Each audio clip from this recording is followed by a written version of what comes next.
24 बड'लेण्डआ बे समाव दंफैयो अदालगुरि जिल्लानि सिङाव थानाय खालिंदुवार समस्तिनि बे थारायबारि गावलिभाङा थारायबारि गामियावहाय आरो बे गावलिभाङा थारायबारि गामियावनो सासे जाखांफुनाय लाइमोन उथिफुनाय लाइमोन बिथाङा समाजनि गोबां खामानि मावबोदों आरो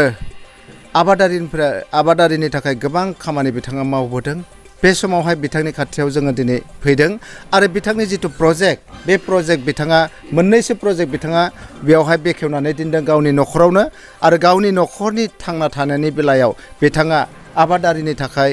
फरायसाफोरनि थाखाय गोबां बिहोमा होबोनायखौ जों नुनो मोनदों। सोर बिथाङा जों बिथांनि खाथियाव थांनानै सोंहैगोन आरो बिथांनि जिथु प्रजेक्ट बै प्रजेक्टखौ जों जिथुनाखि जोंनि जिथु स्क्रिन बै स्क्रिनाव होनायानो बिथांनि प्रजेक्ट दा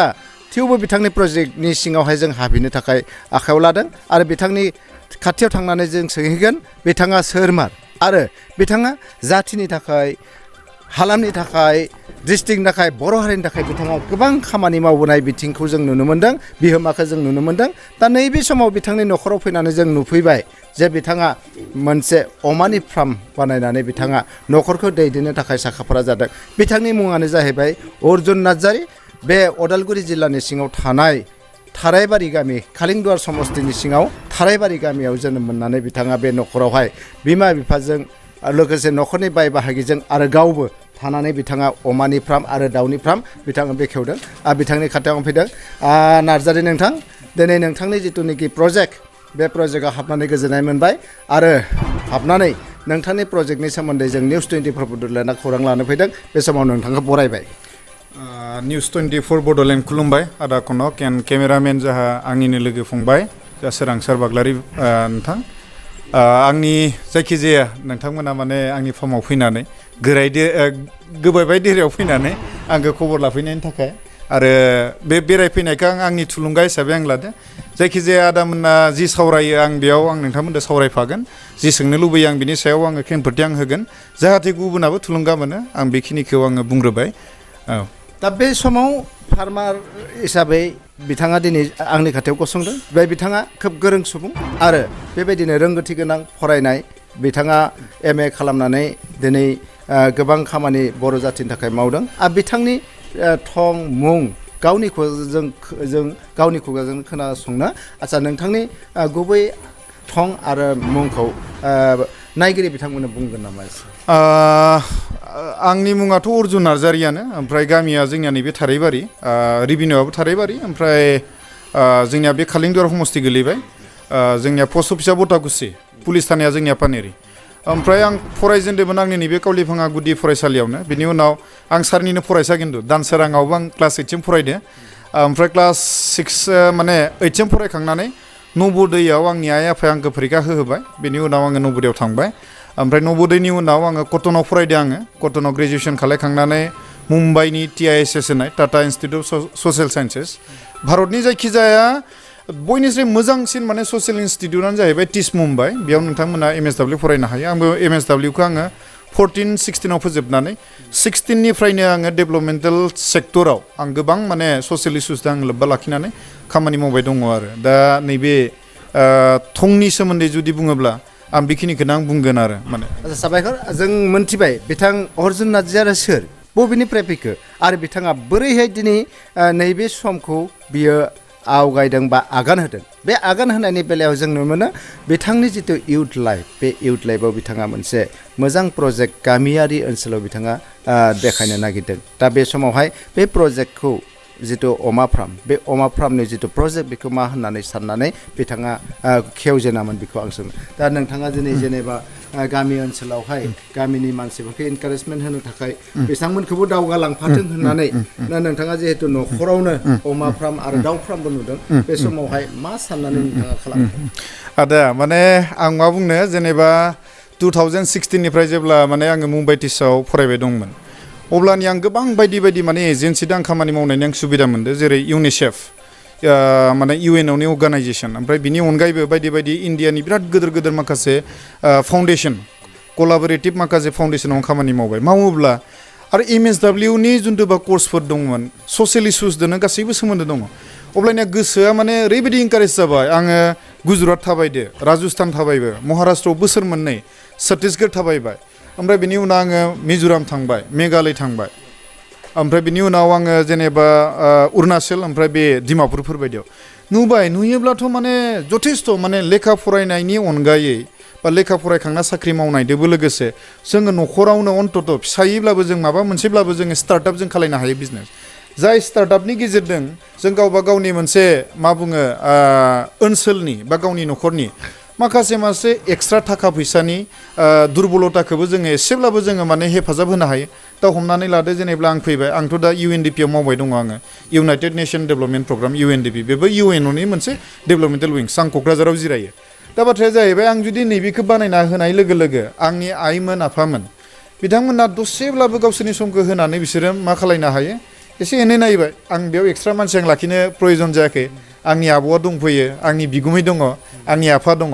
दा बेयाव एसेब्लाबोथ' माने संख्रि बानलुनि माबाया फैगासिनो कारेन्ट बिल होनो हादों आङो नङा होमबा गारि लानाय दं बे EMI फोरखौबो होनो हागासिनो बा जोंहा फरायनाय गथ'फोर दङ बिसोरनि माने माहिकिया बे थाखा फैसाखौ जोङो बिदिनो मोनदों जे खोब बेसेबां माने आं माने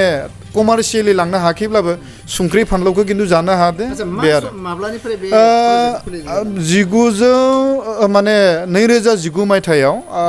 आं बेखौ जागायदों खिन्थु 2017 आव आङो मनुज कुमार बसुमतारी सार बिथां जाय माने बिथाङा पिगमेन होननानै बिथांखौ नटिसआव मोनथियो खिन्थु आं बेखौ आं गुरु हिसाबै आं लायो आरो बिथांखौ आं बिराद मोजां सोमोन्दो दाबो 2017 आव अब्लानिया आङो स्किल इन्डियानि मोनसे गोदोरथार मोनसे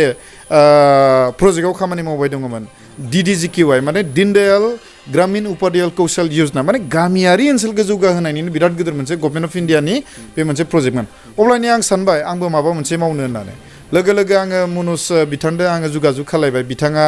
बै समाव ट्रेनिङा 3600 बेसेबांबामोन दे साननै थांनानै आङो टिउसन माने फ्रि ट्रेनिं लाबाय ओमफ्राय बेखौ जों आफादों आंजों जों रायज्लायनानै थाखा फैसा जिहेतु जोंनियाव गैयामोन जों एसे जमायनानै जोङो माबासो अमादों जों जागायनानै दिनै जों फैयै फैयै आंनि खाथियाव नै नोंथांमोना नायोब्ला गोबां बुरजा आंनियाव माने रुमा फैबाय आंनियाव दा मर देन माने केपासिटिया 100 दा बिमाया आंनियाव 20ता दङ आरो स' आं माने बेखौनो बुङो बे माने आंनि थाखायल' नङा नैबे ओनसोलाव जुदि आदायाबो जिहेतु माने टंला हालामाव जुदि जों नायोब्ला जोंनि खामानि मावनाय जिखिनि कालसार दङमोन हारिमु बादा दङमोन जों सेंग्रा सिख्लानि खाथियाव खिन्थु बियो डिकालसार जानाय बायदि आं नुदो डिजेनेरेसन जालांनाय बायदिखौ आं नुदो आरो थुलुंगा होनाय मानसिफोरा जोंनि गेजेराव माबा मोनसे गाव खामनानै खिथिनानै थुलुंगा होनाया एसे आलदा ओरैनो जों लेक्सार भाषण होनाया एसे आलदा जायो दिनैनि दिनाव मानसिफोरा एकदम प्रेक्टिकेल जानो लुबैबाय प्रेगमेटिक मोनसे नों माने कनक्रिट मोनसे एग्जाम्पल जायोब्ला मोजां आरो दा जेनेब्ला जोंथ' रावखौबो जों नुनो मोना नङा जेनेबा इउथ हिसाबै नोंथाङा सासे एग्जाम्पलखौ होबाय बेबायदि माने एग्जाम्पल होनानै गुबुन लाइमोनफोराबो जाहाथे बेबायदि मावो बेखौबो आंबो निउस 24 बदलनोबो हास्थायो दिनै नोंथांनि जितु प्रजेक्ट बे 2017 निफ्राय नोंथाङा बेखौ मावनो आखायाव लादों खिन्थु 2019 निफ्राय खोब मैखोमै नांदों बे समावहाय दिनै 2020 बे समाव नोंथाङा नैबे फान्डनिफ्राय बेसेबांसो मुलाम्फा मोननो हागोन 2019 निफ्राय 2022 जागायबाय माने 22 आं आखायाव लाथ'ला 21 सिम जागायोब्ला मथा मथि माने जोङो बे आं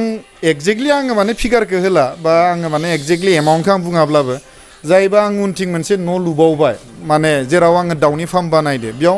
5 lakhs माने 5 लाखनि मोनसे इनभेस्टमेन्ट जाय 5 लाखनि न'नि इनभेस्टमेन्टआव आंनिया गासै बेसां 3000निबो बारा दाउनि केपासिटि दङ बेयाव आंहा पुरा 5 lakhsखौ आङो बेनि जेसेबां माने मुलाम्फा जादों बिनि फैसादों आं बेखौ खालायनो हादों माने ओमफ्राय बिनि अनगायै संख्रि बानलु जानाय बा गावनि खरसाथ' थांखाबायानोसै बिनि अनगायै आङो दा 20ता रुम बेनि प्रफिटजोंनो आङो लुगासिनो दङ नोंथांमोना नायनो हागोन दायो बे आन्डार कनस्ट्राक्सनाव दङ माने मथा मथि माने सोलिसाबनो हानाय आं माने प्रफिटखौ मोननाय बायदि मोनदों आरो आदा थारैनो बिथां अर्जुन नार्जारि जितु अमा फार्म बे अमा फार्मखौ फिसिनानै बिथाङा न'खरखौ फिसिनो हानाय न'खरखौ नायनो हानाय गावखौ माने फोजौखांनो हानाय बेबायदि लामायाव बिथाङा दङ दिनै बेबायदिनो बिथाङा नाजादों गोबां खामानि मावनानै दिन्थिनो थाखाय आरो बेबायदिनो लाइमोनफोरखौ बिथाङा मोनसे इनकारेजमेन्टनि थाखायबो बिथाङा नैबे मोनसे बिदिन्थि जों नायनो दायो बिथांनि जिथुनिखि आरो गोदान मोनसे प्रजेक्ट बे गोदान मोनसे प्रजेक्टसिम जों थांगोन केमेरा पार्सन बिथांखौबो आं गोदान प्रजेक्टसिम सेबखांनो थाखाय बिथांखौ खावलायदों जों थांनि बिथांनि जिथु प्रजेक्ट जा प्रजेक्ट लादों बिथां अर्जुन नार्जारिया लाइमोनफोरनि थाखाय हारिनि थाखाय आरो बेबायदिनो जोंनि जिथु रांखान्थिनि बिथिङावहाय बोरैहाय साग्रिद जानानै गावखौ सोलिनो हानाय गसंनो हानाय बे हाबाफारियाव बिथाङा बेसेबां साग्रिद खालामदों बा थुलुंगाखांनाय हाबाफारि मावदों बेखौ जोङो नायनो जों थांगोन अर्जुन नार्जारि बिथांनिसिम दा जोङो दायो अर्जुन नार्जारिनि जिथुनाखि दाउनि फार्म बे दाउनि फार्माव जों हाबना नायनो केमेरा पार्सन बिथांखौ आङो जिथु गोदान प्रजेक्ट बिथाङा मोनसे खुलिबावदों अमा फार्मजों लोगोसे बे समावहाय दाउनि फार्म नुनो मोन्दों बिथाङा दिनै प्रजेक्टखौ बेखेवबानानै दिनै नै बेबायदि न' लुनानै बिथाङा दाउ फिसिनायनि हाबाफारिखौ बिथाङा आखायाव लादों केमेरा पार्सन बिथांखौ दिन्थिलांनो खावलायदों दा नैबे समावहाय बिथां अर्जुन नार्जारिया दङ बिथांनि जिथुनाखि दाउ फार्म बे दाउ फार्मनि साखाथियावनो जों बे प्रजेक्टआवबो जों हाबना नायगोन दा नाय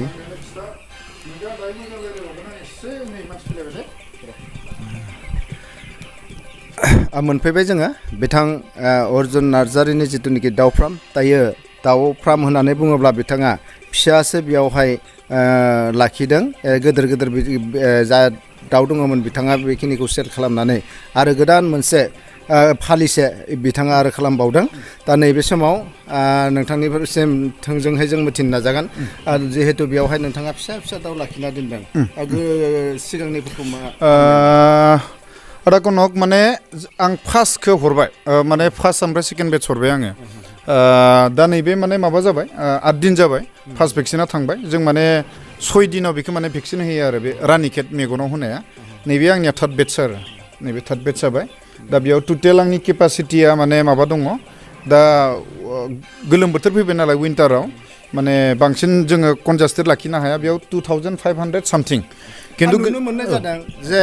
माखासे दाउ फार्म बानायो बेखौ दुब्लि गेजेराव बानायनानै दोनो ओमफ्राय न'आबो बेबायदि माने खोब मोजां न' कमफर्टेबल न' नङा नोंथाङा जिथुनाखि बेयाव पाका खुन्थिया बानायनानै गोग्गोम मोनसे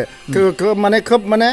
पार्मानेन्टलि नोंथाङा बेयावहाय बानायदों ओमफ्राय माखासेनिया बेबायदि नङा दा उद्देश्यआ पार्मानेन्ट थागोन ना मालायफोरनियाथ' पार्मानेन्ट थाखाया माने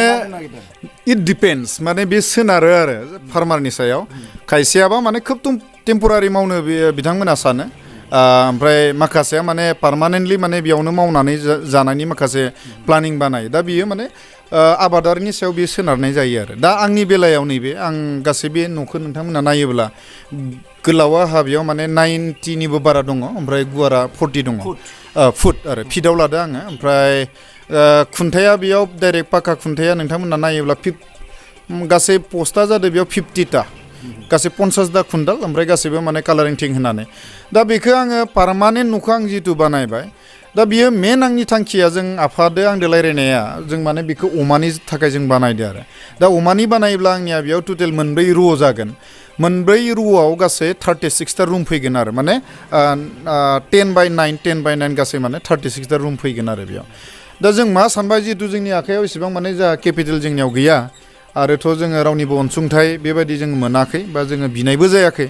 दा बे हिसाबै जोङो सानबाय जिखिनि जोङो अमा फाननानै जोङो 2019निफ्राय 21सिम जेसेबां जोंनियाव माने जों जमा बुन्दि जों एसे लाखिनो हाबाय बेखौ जों सानबाय जोङो बानायखांनानै जोङो दाउखौ जों सोनि दाउआव नोङो नायोब्ला दा अन्तत' माने आङो 38 डेसआव आङो बेखौ 2 केजि ओमफ्राय 2.5 केजि खालामनो हायो आङो सेकेन्ड फार्स्ट मोननै बेचखौथ' आङो माने 40 डेसआवनो हरनो हादों 3 केजि जादों ओमफ्राय 2.5 केजि जादों दा बेयाव नों खनसे हरगासिनायाव आंनिया गासै माने न'आवनो जिहेतु मावखानाय आं लेबारनो बारा आं होनो गोनां गैया आंनि बिगुमै आरो आइ आफा ज' मावनाय हिसाबै जोंनियाव जुदि हरगासेयाव कारेन्ट बिलआ कमार्शियेल मिटार आं लगायदो बेयाव 3000 थाङो हमनानै ला अब्लाबो आंनि आखायाव जुदि 45 थाला आङो जोङो जथेस्थ' माने मोजां जों फैसाखौ मोननो हायो दा जों जुदि बोसोराव जुदि खोनबा हरनो हायोब्लाबो जों बे फैसादोनो जोङो जमाय सानसे समाव जुदि जोङो मोजां प्रफिट मोनाब्ला जों अमानि जों बानायगोन आदारवाइज जुदि जोङो बे दाउआवनो मोजां प्रफिट मोनबाय थायोबा जोङो दाउखौनो जोङो खालामलांबाय थागोन आरो नोंथाङा जिहेतु प्रजेक्ट मोनसे बेखेवदों प्रजेक्ट मोनसे बेखेवनानै नोंनि गावखौनो बिलिफ गावनि जिथु फोथायथि बे फोथायथियाव मानो गैया दा जिहेतु नोंथाङा बुंबाय जुदि बेयाव प्रफिट मोनाबा माखासेया प्रफिट खालामनानै जाबाय थादों माने दा ओरैबायदि जाहैयो लाइफ स्टकआव जोंहा बाय' सिकिउरिटिया बिराद माने गिनो गोनां नों माला मा समाव जेनेबा खनसेयैनो इनफ्लुएन्जा फैयो दा जेरै जेनेबा गेजेर ससेयाव अमानि आफ्रिकान स्वाइन फिभार फैबाय आपार आसामाव बिराद अमा थैबाय खिन्थु जोंनि बड'लेण्डनि हालामाव खना खनलायाव थैदोंब्लाबो आंनि नैबे खनाथिं गोबाङानो थैयाखिसै खिन्थु आपार आसामाव सासे पार्मानेन्टआव थैजोबदो मेक्सिमामनिया थिग बेबायदिनो बार्ड फ्लु फैयोब्ला माखासे समाव थैजोबलाङोब्ला मा जायो कन्टेक्ट फार्मिङाव जोंथ' कन्टेक्ट फार्मिं जों कम्पानिनिफ्राय जोङो फिसाखौ लाबोयो दानाखौ ओमफ्राय मुलिखौ लाबोयो जै लस जाबाय जोङो गरसेबो जों थाखा मोना दाउनि बेलायाव अमानि बेलायाव खिन्थु बेलेग आलदा अमानियाथ' माने गावनि नालाय थिगानो बिथां जिथुनाखि आं बेनिखायनो सोंदों माखासेया नार्भास जानानै जेब्लानोखि लस जायो बे लस जानाय समाव नार्भास जानानै गावनि बेफार फानिज्य जिथु खालामदों बेखौनो एकदम नागारसारनानै उनाव लांदां जाना थायो नंगौ बिनि माने सोलायहै मोनसे बिकल्प अल्टारनेटिभ जिथु बै अल्टारनेटिभखौ बिथाङा अर्जुन नार्जारि बिथाङा सानखांदों दा बे मोनसे बिथांनि थाखाय मोनसे मोजां मोनसे लामा